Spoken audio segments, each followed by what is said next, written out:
Hello students, मेरा नाम है फरहान और मैं आप सभी स्टूडेंट्स का वेलकम करता हूं आपके अपने YouTube channel the designers academy पर, जहां हम 3D मॉडलिंग, स्कल्पटिंग और रेंडिंग से रिलेटेड सारी वीडियोस शेयर करते हैं। So let's get started.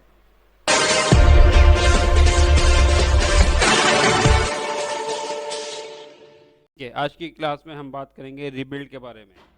ठीक है, देखते हैं कि रीबिल्ड क्या होता है। तो ठीक है, डबल क्लिक करते हैं टॉप व्यू पे, क्योंकि रीबिल्ड हम अभी देख लेते हैं 2D पर। ठीक है, तो हमने क्या काम करा कि एक हमने रैंडमली एक कर्व ड्रॉ कर दिया। ठीक है, इसको सिलेक्ट कर लेते हैं, एडिट में चलते हैं और रीबिल्ड इसको हम कर देते हैं। ठीक है, ये कह रहा है कि आपके पास जो पॉइंट्स है करेंटली वो भी 9 है। जो अभी हमने जहाँ जहाँ क्लिक करता है वो टोटल 9 पॉइंट्स है। ये हमें सजेस्ट कर रहा है कि आप 60 ले लीजिए। 60 नहीं, हमने कहा ठीक है 30 बेहतर है। तो 30 का प्रीव्यू भी हमको हाथों हाथ दिख जाएगा, रियल टाइम में बिल्कुल अपडेट हो जाता है ये। ठीक है, हमने कह दिया ओके। और डिग्री अगर नोट करें तो डिग्री है इस वक्त 3, ओके कर देते हैं। तो ये देखें, हमने जो भी क्लिक करे थे वो हम बड़ी आसानी से हमने इसको क्लिक्स बढ़ा दिए। तो इसका मतलब है क्लिक्स हम जो भी करते हैं, शेप जो भी हम बनाते हैं उसके हिसाब से हम इसको एडजस्ट कर सकते हैं। अगर पॉइंट ज़्यादा है तो पॉइंट्स के साथ हम शेप भी चेंज कर सकते हैं। जैसे कि हमने इस पर क्लिक करा और शेप हमने चेंज कर दिया। ठीक है, हम इसकी एक कॉपी कर लेते हैं और दबाते हैं और हमने इसकी एक कॉपी कर ली। ओके, सेलेक्ट कर लेते हैं, फिर से चलते हैं एडिट पर और कर देते हैं इसको फिर से रीबिल्ड। सब कुछ चीज सेम है, बस हम क्या काम करते हैं कि डिग्री 1 कर देते हैं। ठीक है, डिग्री बहुत सारी होती है, 1 से लेकर अराउंड शायद 11 या 13 तक होती हैं। जो लोग ज़्यादा यूज़ करते हैं वो 3 और 1 करते हैं। ठीक है, तो डिग्री 1 का मतलब है, जैसे हमने क्लिक किया तो डिग्री 1 का मतलब है कि आपका जो भी कर्व है वो पॉइंटी हो जाएगा। ठीक है, अब आप इसको अगर मूव करेंगे तो बिल्कुल ये पॉइंटी वर्क करेगा। अगर आप इसको मूव करेंगे तो ये एज अ कर्व यूज़ करेंगे, मतलब कर्व की तरह बिहेव करेगा, स्मूथ।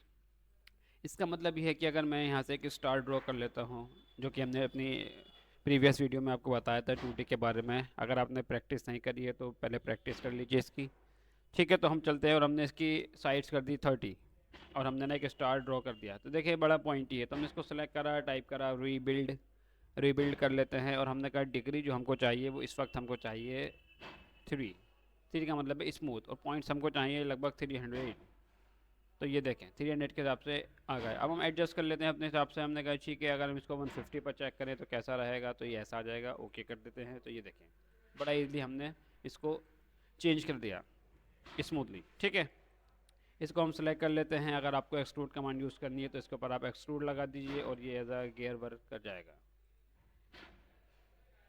ठीक है, तो ये देखें, तो ये हमारी रीबिल्ड रीबिल्ड 2D पर भी लगती है और सरफेसेस पर भी लगती है। अगर हम यहाँ से एक सरफेस ड्रॉ कर लेते हैं जो कि पहले से ही हमारे पास मौजूद है, कॉर्नर टू कॉर्नर। ठीक है, इसको हमने सेलेक्ट करा और हमने इसको एडिट करना चाहते हैं तो हमने दबाया F10। F10 दबा दे तो इसके कुछ पॉइंट्स आ जाते हैं जिससे हम इसका शेप चेंज कर सकते हैं, लेकिन ये इनफ नहीं है। ठीक है, तो हम क्या काम करते हैं, फिर से चलते हैं एडिट में, इसको कर लेते हैं rebuild, rebuild this surface not 2D। कह रहा है सेलेक्ट कर्व्स, एक्सट्रूजन और सरफेसेस। ठीक है, सरफेस सेलेक्ट कर ली, ओके कर दिया। ठीक है, ये कह रहा है कि यू और वी पॉइंट्स बता दीजिए और डिग्री भी बता दीजिए। तो हमने कहा ठीक है 10 बाई 10 रख लेते हैं, ओके कर देते हैं। तो ये देखें पॉइंट्स हमारे पास आ गए। अगर हम इसमें चाहते हैं तो कुछ चेंज कर सकते हैं। जैसे कि हमने रैंडमली कुछ यहाँ सेलेक्ट करा, कुछ यहाँ सेलेक्ट करा, कुछ यहाँ सेलेक्ट करा। रैंडमली वायर फ्रेम में आकर हमने कुछ पॉइंट्स सेलेक्ट कर दिए। ठीक है, एक ही भी कर लेते हैं और इसको हम कुछ अपवर्ड या डाउनवर्ड मूव कर देते हैं इस तरीके से। ठीक है, ये पॉइंट्स आ तो गए हैं लेकिन ये ऐसे जाएंगे नहीं, इसके लिए हमें F11 प्रेस करना होगा। F10 से ये पॉइंट्स आते हैं और F11 से ये रिमूव हो जाते हैं। ठीक है, तो हमने देखे सरफेस में भी रिबिल्ड कर दिया। ठीक है, अगर इसको सेलेक्ट करते हैं और F10 दबाते हैं तो इसके पॉइंट्स ऑन हो गए क्या? अगर इसको मैं साइड में रखता हूँ तो ये देखें, इसके पॉइंट्स, सरफेस के पॉइंट्स ऑन हो सकते हैं या एक कर्व के सरफेसेस के हो सकते हैं, लेकिन 3D जो सॉलिड है उसके नहीं होते हैं। उसके लिए हमें कोई दूसरी कमांड यूज़ करनी पड़ेगी जिसको हम फ्यूचर में ज़रूर बताएंगे। ठीक है, नेक्स्ट कमांड पर चलते हैं जिसका नाम है अलाइन। इस सब को कर देते हैं डिलीट, टॉप व्यू में चलते हैं। अभी आप कमांड सीख लीजिए, इसके हिसाब से हम ऑब्जेक्ट भी बनाएंगे तो फिर आपको ज़्यादा क्लियरिटी आ जाएगी। ठीक है, अलाइन कमांड समझ लेते हैं। बड़ा सिंपल रखते हैं, एक हमने लाइन ले ली थी सिंगल। ठीक है, इसकी हम लीनियर एरे कर देते हैं। लीनियर भी नहीं करते बल्कि रैंडमली कॉपीज कर देते हैं। तो कॉपी कमांड यूज़ कर लेते हैं, फर्स्ट क्लिक और रैंडमली बस हमने क्लिक कर दिए। तो ये देखें हमारे पास बहुत सारी लाइंस आ गई। अब इनमें दिक्कत ये है कि ये अनइवन है। अनइवन का मतलब है कि कोई नीचे है कोई ऊपर है, हम चाहते हैं सब एक ही लेवल पर आ जाए। उसके लिए यूज़ करेंगे हम align command, ALIGN, align. Align या तो आप टाइप कर दीजिए, यहाँ आपको आइकन दिख रहा होगा, इस पर क्लिक करेंगे और इसको हम बाहर निकाल लेते हैं। अलाइन बहुत सारी हमको दे रखी है, align top, bottom, right, left और सेंटर, ठीक है। तो हमने करा कि जितने भी हैं उनको हम बॉटम पर लाना चाहते हैं, तो हमने अलाइन बॉटम चूज़ कर लिया। सेलेक्ट ऑब्जेक्ट सेलेक्ट कर लेते हैं, वो 2D भी हो सकती है और वो 3D भी हो सकती है।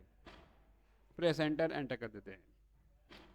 ठीक है, कह रहा है कि बस बता दीजिए रखना किधर है, तो हमने कहा ठीक है, हमारा फेवरेट और आपका फेवरेट ज़ीरो, ज़ीरो टाइप कर दिया और ये देखें अलाइन हो गया। ठीक है, अलाइन तो हो गया, लेकिन अभी भी हमको लग रहा है कि इक्वली डिस्ट्रीब्यूटेड नहीं है, क्योंकि हमने रैंडमली क्लिक कर दिए थे, कॉपीज़ कर दी थी, तो इसलिए ये ऐसा आ रहा है। ठीक है, तो हम चाहते हैं कि इवनली डिस्ट्रीब्यूट भी हो जाए, उसी के लिए इसके आगे कमांड दे रखी है जिसका नाम है डिस्ट्रीब्यूट ऑब्जेक्ट्स। ठीक है, कमांड को ले लेते हैं। कह रहा है सेलेक्ट एटलीस्ट 3 ऑब्जेक्ट्स, कम से कम 3 तो ऑब्जेक्ट सेलेक्ट करें जब भी हम काम कर पाएंगे। तो हमने कहा ठीक है, 3 से ज़्यादा है, सेलेक्ट कर लेते हैं सारे के सारे, एंटर कर देते हैं। ठीक है, कह रहा है कि स्पेस बता दीजिए, इनके बीच में स्पेस कितना रखना है। स्पेस पे लिखा है भी ऑटोमेटिक, तो हमने कहा ठीक है, अभी हम इंच में वर्क करना है, तो हमने स्पेस बता दिया। इसी को स्पेस हमारा रहेगा लेट्स से 10 इंचेस, और बस हमने एक्सिस पर क्लिक कर दिया, क्योंकि अभी हम एक्स एक्सिस पर है, तो हमने बस एक्स पर क्लिक करा और ये देखें सब के बीच में 10-10 का गैप आ गया है। ड्राफ्टिंग में चलते हैं, लीनियर में चलते हैं, चेक कर लेते हैं, फर्स्ट क्लिक, सेकंड क्लिक, तो ये देखें 10 इंचेस का गैप सबके बीच में आ चुका है। ठीक है, इसी के अंदर एक ऑप्शन और भी है। अगर हम क्या काम करते हैं, हम चाहते हैं कि हमारा जो भी ऑब्जेक्ट है वो फर्स्ट और लास्ट ऑब्जेक्ट के हिसाब से बीच में खुद ही अलाइन हो जाए, जो भी स्पेस आए वो आ जाए। हम स्पेस बताना नहीं चाहते, हम चाहते हैं कि फर्स्ट और लास्ट के हिसाब से वो आ जाए। उसी के लिए भी हम डिस्ट्रीब्यूट यूज़ कर सकते हैं। सेलेक्ट एटलीस्ट 3 ऑब्जेक्ट्स, सेलेक्ट कर लेते हैं all the objects and press enter. Okay, अब ये लिखा है स्पेस, तो स्पेस हम इसको ऑटोमेटिक कर देते हैं और गैप को हटाकर हम रख देते हैं सेंटर, और एक्स एक्सिस पर क्लिक कर देते हैं, बस सिंपल। तो ये इसके हिसाब से अलाइन हो जाएगा, फर्स्ट एंड लास्ट ऑब्जेक्ट के हिसाब से बीच वाले सारे के सारे अलाइन हो जाएंगे। तो यही है हमारी align object, align and distribute. Align वैसे तो बहुत सारी हैं, अगर एक ऑब्जेक्ट और ले लेते हैं और एक और ले लेते हैं। ठीक है, हम चाह रहे थे कि ये तो ऑब्जेक्ट सेम ही लग रहा है, ठीक है, कि स्टार ले लेते हैं, इसके साइज बहुत ज़्यादा हैं, ठीक है, 6 स्टार कर देते हैं। ओके, इस तरीके से हमने एक स्टार ड्रॉ कर दिया। अब हम ये चाह रहे थे कि ये दोनों आपस में सेंटर में आ जाएं, तो उसके लिए लगेगी अलाइन सेंटर। दोनों ऑब्जेक्ट को सेलेक्ट कर लेते हैं, या बाद में भी सेलेक्ट कर सकते हैं, और कमांड लगेगी अलाइन सेंटर। ठीक है, सेंटर में आ गए हैं, ओके कर देते हैं, बस सिंपल। छोटी छोटी कमांड्स, लेकिन जब इसको यूज़ करेंगे तो कुछ बड़ा ही बनेगा। तो आप प्रैक्टिस करें और बिल्कुल मजबूती के साथ इसकी प्रैक्टिस करते रहिए बस।